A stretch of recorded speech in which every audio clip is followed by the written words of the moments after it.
নমস্কাৰ আসসালামু আলাইকুম বন্ধু বান্ধৱীসকল আজি মই আলোচনা কৰিম এ ৰোড এক্সিডেণ্ট অৰ্থাৎ সচৰাচৰ মেট্ৰিক আৰু হায়াৰ ছেকেণ্ডাৰী পৰীক্ষাত আহি থকা এটা কমন কুৱেশ্যন ৰোড এক্সিডেণ্টৰ বিষয়ে লিখিব দিয়ে অৰ্থাৎ নিউজ পেপাৰত ৰিপৰ্ট এটা লিখিব দিয়ে তো তেনেকুৱা ৰিপৰ্ট তোমালোকে কেনেকৈ লিখিবা আজি তাৰ এটা বিশেষ নমুনা দেখুৱাই দিম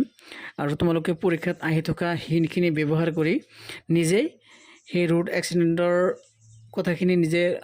লিখিব পাৰিবা অৰ্থাৎ এখন ৰিপৰ্ট লিখিবলৈ হ'লে প্ৰথমে এটা টাইটেল থাকিব লাগিব তোমালোকে এই টাইটেলটোত এ ৰোড এক্সিডেণ্ট অৰ্থাৎ মিছশেপ নতুবা তোমালোকৰ সুবিধা অনুযায়ী এটা টাইটেল দি ল'ব লাগিব লিখিব লাগিব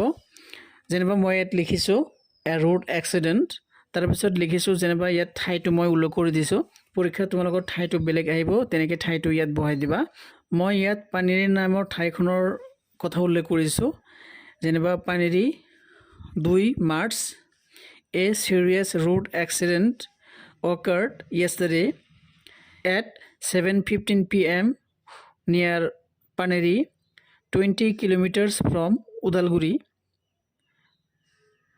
The newspaper reporter says that when a bike was going to Udalguri, a Maruti Suzuki was at high speed in the middle of the road. According to an eyewitness, the bike braked in order to avoid collision with the speeding Suzuki coming along the middle of the road, but failed and hit a roadside tree. The driver lost his control and fell into a canal. The Suzuki driver Muniram Bodo, aged 45 years, died on the spot. The bike driver and two other Maruti passengers injured seriously